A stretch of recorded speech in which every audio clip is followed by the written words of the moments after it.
Good morning mga maninay. Kumusta ang inyong morning diha mga kamaninay? Akong papa na diri nag tukong. Akong papa. Mista na ta pa?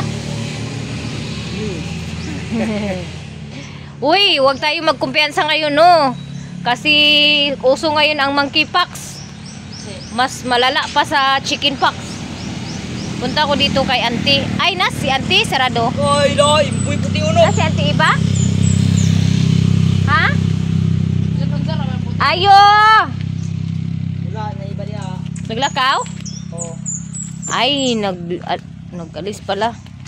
Si auntie iba. Tanong ko sana kung dagdagan ba niya yung 200 na sinabi niya sa akin. Ante, aw! Bali pila, imong kasabat chips orderon? 400? 200 ra? Abi na ko balik 400. 200 ra kay pasalubong ako sa iyang mga ayaan. Oo. Oh. Balik 400 ay. Buhay kwarta. May kwarta. Money! So, si ante, balik 200 yung order niya. Meron sa Davao, balik 500 pesos yung ano niya kay Ma'am Charmaine. So, meron ding iba nag-order, bali 200. Sa Panabo, yon yung bali 200. So, magre-repack na ako mga maninay ng kasaba chips para sa order at para dun sa bayan. Dalhin ko dun sa pinsan ko kasi piyesta na ngayong araw. So, baka mahalinan ba ng kasaba chips.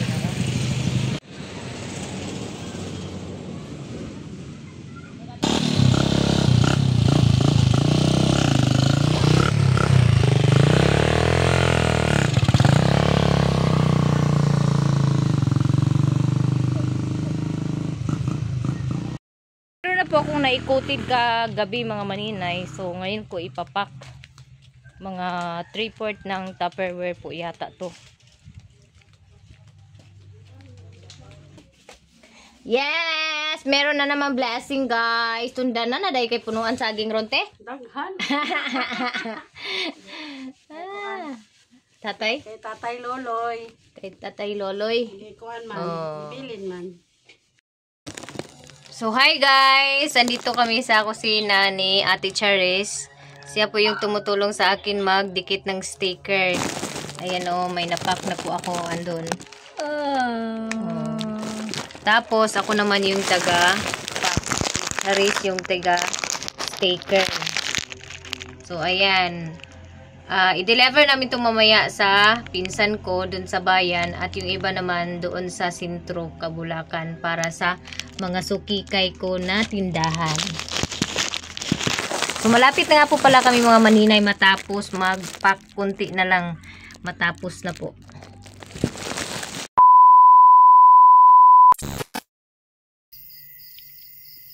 So, magandang umaga guys. Hindi pa ako nakatulog ulit.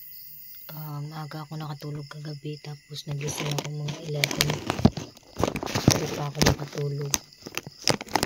So, nag-continue ako mag-pack. So, meron lang po akong sasabihin. So, ganito po kasi yun.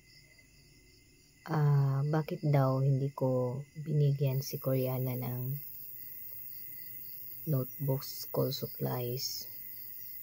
Ganito po kasi yun guys. Yung mga batang pinili ko na bigyan, yun kasi yung alam ko na hindi agad-agad na makakabili ng school supplies.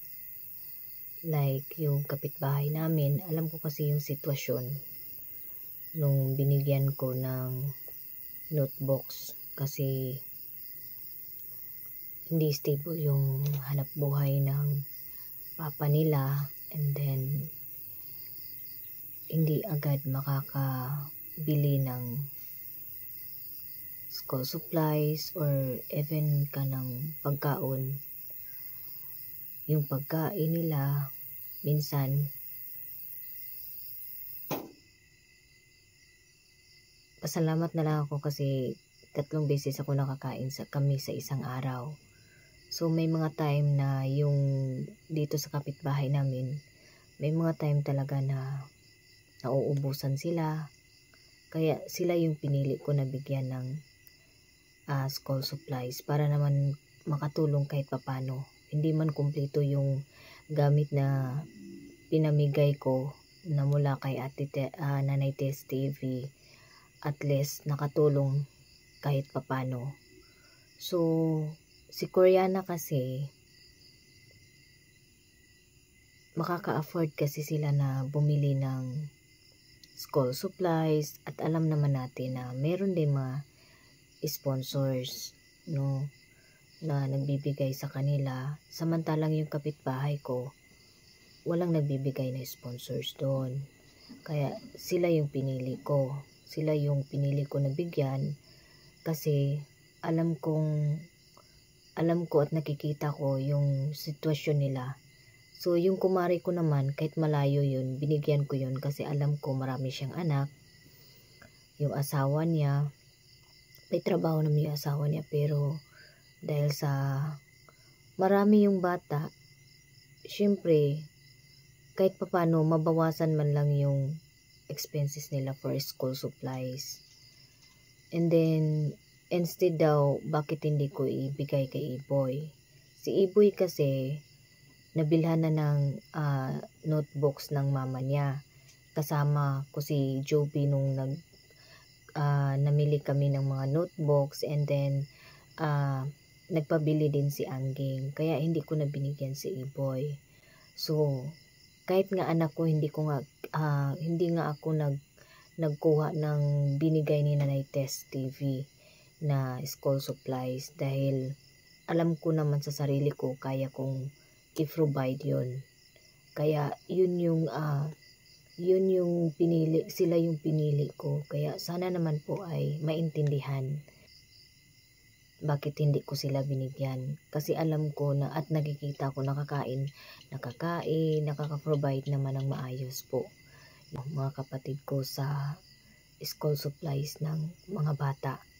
Sana po ay maintindihan po ng lahat kung bakit sila yung pinili ko at hindi yung mga kamag-anak ko. So salamat nga ako kasi may tao din na tumutulong sa akin. Makakain kami ng 3 beses isang araw. Kaya hindi ko na binawasan yung mga gamit na ipapamigay, school supplies na ipapamigay. Hindi na ako nagkuha even isang stick ng lapis. Hindi talaga ako nagbawas doon. So meron pa nga pong 4 na notebooks at hindi ko alam kung may natira pa bang lapis at ballpen. Pero parang meron pang isang lapis at isang ball kasi So meron pang isang lapis at isang ballpen at 4 na notebooks po yung hindi ko na ipamigay. Meron na po akong bibigyan ng school supplies na yon. Gusto kong ibigay yun sa pinsan ko na si Kulot. Kaso wala siya dito dahil na-aksidente po yung asawa niya na naghahanap buhay. So kailangan nila 45,000 nga ngayon dahil uoperahan yung legs ng asawa niya dahil bali po yun. Kailangan ng lagyan ng stainless. Kaya hindi ko yun ibibigay ng iba dahil doon ko yan ibibigay kay Kulot pag nakauwi na siya. Kasi alam kong nahihirapan siya ngayon, lalo na sa sitwasyon na nasa hospital yung asawa niya, hindi makahanap buhay sa ngayon. Kaya doon ko ibibigay yung 4 na notebooks at saka isang ballpen at lapis. Kasi yung naipamigay kong notebooks is 7 doon sa kumari ko, 7 doon sa dito sa kapitbahay ko, dito sa unahan ng kapitbahay ko. Nagbigay ako ng 2 yung writing notebook, so 16 pieces. So bali 20 pieces lang po na notebook yung ipapamigay. So merong 4 na hindi pa napamigay at merong isang lapis at isang ballpen. So yung lapis at ballpen 4 lang po yun. Kaya sana po maintindihan niyo po guys. Hindi kasi sarili ko lang yung iniisip ko. Gusto ko din makatulong sa ibang tao, hindi man sa akin yung pera, pero at least maibigay ko ng maayos at doon sa nararapat na bigyan talaga. Kasi alam ko yung makaka-provide naman yung mga kapatid ko sa school supplies para sa mga anak nila. So, that's it lang guys. Tapos, dahil hindi ako makatulog ulit mga maninay, nagpapak na lang ako ng mga cassava chips na hindi ko pa napak. Yung ito po ay spicy flavor, cheese and spicy. Tapos ito naman ay cheese lang alone, kasi naipak ko na po yung coated. So ready na para sa order, at magko-coated pa ako next day kasi hindi kulang po yung orders na hindi ko pa naluto lahat. So ayan, instead na nag-ano na lang ako, pinako na lang yung hindi pa naipak dahil hindi naman ako makatulog mga maninay. Gusto ko nga mawala tong allergy ko. May mga time talaga na lumalabas, lalo na pag nakakain ako ng bagoong, tuyo, or either tulingan. Ang dami, parang lahat na yata ng paborito kong kainin, yun na yung nagkakaano ako ng allergy. Kaya iniiwasan ko na lang mga maninay. Sarap pa naman ng mga alam mo, yung sarap na sarap kang kainin, pero pagkatapos naghihirap ka rin sa kati kasi namamaga yung part lang naman ng yung dito lang sa hawakan ko, tas pababa ng legs ko, hanggang dito lang talaga yung hanggang dito lang talaga yung merong tumutubo. Minsan meron dito sa pero tag-isa lang. Pasalamat ako kay God mga maninay dahil hindi niya ako pinabayaan. So nakakakain kami 3 beses sa isang araw. Happy na ako dun, kahit wala kami ulam, pwede na yun, basta may kanin lang kami, okay na yun. Kasi yung iba, kasi yung kapitbahay namin kasi na binigyan ko ng notebooks, minsan kasi wala silang kain, ganun ba, yung wala silang bigas. Kaya yun yung pinili ko para naman makatulong, makabawas naman sa expenses nila, diba? Kasi yung tenant lang sila dyan sa tapos yung asawa niya minsan may trabaho, minsan wala, ganun. Kaya sila yung pinili ko na bigyan, yung mga anak niya yung pinili ko. Kung kulang pa nga yung school supplies na yun, pero at least mabawasan man lang yung isipin nila na expenses. So kaya guys, sana po ay maintindihan nyo guys. 2,000 years later. Tapos ngayon kagabi, halos alas 4 na ako nakatulog ulit kagabi. Dahil maaga po ako nagising. So, tapos na po ako magpacking mga maninay, and ngayon ay mag-duty ko. So, schedule ko ngayon na magbantay doon mag-assess doon sa tindahan na SLP tindahan namin. So dahil tapos na po ako magpacking mga maninay, dalhin ko na tong mga ito last na lang kasi ito na last na, meron pa kasi ako nakitang maliliit na pack na last na ganitong size. So nagbalot ako, tapos i-deliver ko doon sa suki ko doon sa sentro para may naman ako, may income naman ako ngayon. So 6, 9, 12, 15,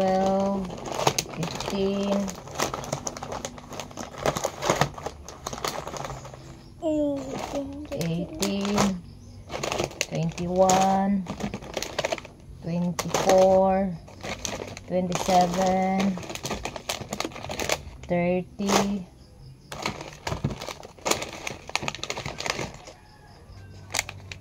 33, 35. So 35 pieces po yung na gawa kong maliit. So yung mga malalaki nandito sa isang basket. Ito po yung mga malalaki.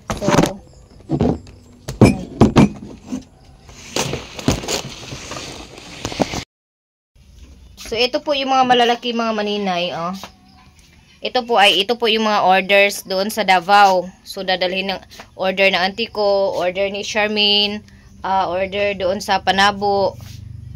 Ito po yung dadalhin ko. So ito naman yung dadalhin ko ngayon sa pag-duty ko. Kaya maraming salamat sa inyo mga maninay, sa mga nag-order sa akin ng kasaba chips, at sana po ay meron pang mag-order sa akin ng kasaba chips mga maninay. Kung naririnig nyo ngayon ang aking video o nanonood kayo ng aking video, pupunta po si Maninay sa Compostela sa June 1. So baka pwede kayong mag-order sa akin. Sa mga taga Davao, pwede po kayong mag-order sa akin kasi meron po ako mga order ng taga Davao. So either ano na lang, meet up, or ipadala ko doon sa, kung merong GNT doon na malapit, doon ko na lang ipadala para hindi masyadong malaki yung shipping mga maninay. So mag-ready si Maninay Inday kay mag-duty na mga 8 na hapit. So dagan kay salamat sa inyong tanan. Maraming salamat sa lahat ng mga nag-subscribe na aking YouTube channel. Lalo na ngayon na marami po yung nag-subscribe na aking YouTube channel. Maraming salamat. Sa mga hindi nag-skip ng ads, maraming salamat sa inyong lahat. At sa walang sawang pagsuporta, maraming salamat guys. Laking tulong po sa akin yun na makasahod ako June mga maninay, sa June. Malaki na po yung tulong na yun, yung mga pag-watch nyo ng video na hindi ini-skip yung ads. Maraming salamat talaga guys. God bless us all guys.